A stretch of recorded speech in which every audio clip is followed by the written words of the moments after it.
हमारा जो नॉलेज है, एक्सपीरियंस है, वो शेयर करेंगे आप लोग के साथ हम 7 स्टेप के बारे में। 7 स्टेप में पहले नंबर पे आता है प्लान, जिसको हम लोग बोलते हैं योजना। सबसे पहले हमें प्लान में परमिट चेक करना है, जो हमारा काम है उसमें है कि नहीं है, और परमिट में जो भी डॉक्यूमेंट लगा हुआ है उससे related method statement, job HSC plan है, वो सब ड्राइंग वो अप्रूवल है कि नहीं है, और हमारे परमिट में इमरजेंसी रेस्क्यू प्लान है कि नहीं है।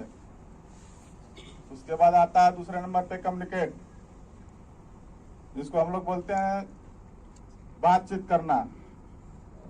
कम्युनिकेट में सबसे पहले जो परमिट होल्डर चाहे परमिट एग्जीक्यूटर है, जो उनको अच्छे से काम को समझना है परमिट इनिशिएटर से, और उसमें जो खतरा है, रिस्क है, उस कंट्रोल मेजर है, उसको बताना अपने क्रू मेंबर के साथ, और उस खतरे से कैसे बचे इसके बारे में भी बताना है। और टीबीटी कंडक्ट करके हमारे काम में जो खतरा है उससे कैसे बचे, उसके लिए क्या करें, कैसे काम करें, क्या प्रिकॉशन ले, उसके बारे में बताना है। और कम्युनिकेशन में जो हमारा इंसिडेंट होता है साइट पे, उसके बारे में डिस्कस करना है। उस इंसिडेंट से हम क्या सीखे उसके बारे में डिस्कस करना है, और जो लास्ट LTI हुआ है उसके बारे में भी बात करना है। उसके बाद आता है तीसरे नंबर पे चेक इक्विपमेंट, जिसको हम लोग बोलते हैं अपने उपकरण की जांच करना, अपने टूल्स को चेक करना। जो हम लोग साइट पे काम करने जाते हैं, हमारे काम से संबंधित जो भी टूल्स है उसको पहले फिजिकली चेक करना है, कुछ उसमें डैमेज तो नहीं है, वो काम करने की कंडीशन में है कि नहीं है, और हमारे टूल्स का प्रॉपर इंस्पेक्शन हुआ है कि नहीं हुआ है, और उस पर कलर कोडिंग है कि नहीं है, और जो भी हमारा टूल्स है उसका जो सेफ्टी फंक्शन होता है वो काम कर रहा है कि नहीं कर रहा है। उसके बाद चौथे नंबर पे आता है प्रिपेयर एरिया, जिसको हम लोग हिंदी में बोलते हैं अपने एरिया को सही करना। तो सबसे पहले हमें कहाँ काम करना, उस एरिया को सुनिश्चित कर लेना है, पहचान लेना है कि हमें यहीं पे काम करना है। उसके बाद काम करने से पहले हमें हमारे काम की जगह पे जो भी अनवांटेड मटेरियल है और कुछ फोल्डर्स है उसको हटा के हाउसकीपिंग करके क्लियर कर देना है।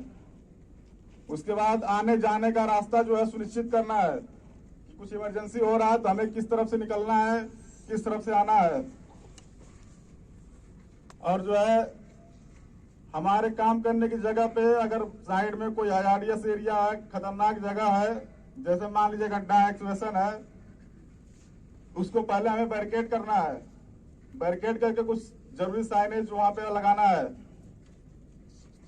और उसके बाद वहां पे पानी पीने का अच्छा जगह होना चाहिए, अच्छा व्यवस्था होना चाहिए, और रेस्ट शेल्टर का भी जगह होना चाहिए। उसके बाद आता है हमारा कंट्रोल एनर्जी, विद्युत पर नियंत्रण या ऊर्जा पे नियंत्रण। हम जो काम कर रहे हैं वहां पे अगर कोई प्रेशराइज लाइन हो, एनर्जाइज जीबी हो, पैनल हो, अगर हमारे काम में इन्वॉल्व हो रहा है तो उसको lock out and tag out system को फॉलो करके आइसोलेट कर लेना है। और जो भी हमारे काम में लाइन ऑफ फायर है उसके बारे में अच्छे से समझ लेना कि हमारे काम में क्या लाइन ऑफ फायर है।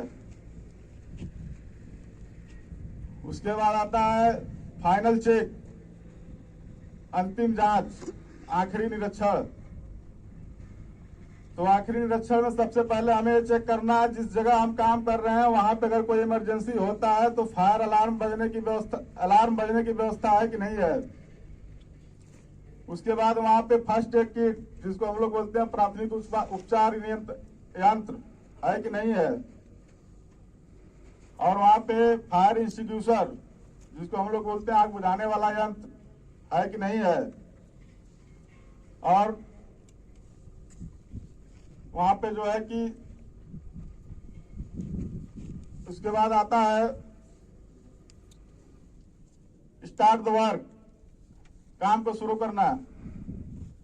जो भी कोई भी काम करते हैं हम, उसमें हमारा लाइफ सेविंग रूल इन्वॉल्व होता है, उसको हमको अच्छे से फॉलो करना है। और यही अपने बात को मैं समाप्त करता हूं और कुछ मैं आप लोगों से कहना चाहता हूं। हमेशा तैरा देती है मुझको, बहने नहीं देती। मैं थक के चूर हो गया हूं, ये बात भी कहने नहीं देती। हम किसी के शौहर हैं, किसी के वालिद, किसी के बेटे, किसी के भाई। ये जिम्मेदारियां हमें घर में रहने नहीं देती। यहाँ पे जितने लोग भी हैं, सभी लोग जिम्मेदार हैं। अगर सुरक्षा को फॉलो करेंगे, सेफ्टी को फॉलो करेंगे, अच्छे से सुरक्षित काम करेंगे, तभी अपने जिम्मेदारियों को पूरा कर सकते हैं। Thank you so much.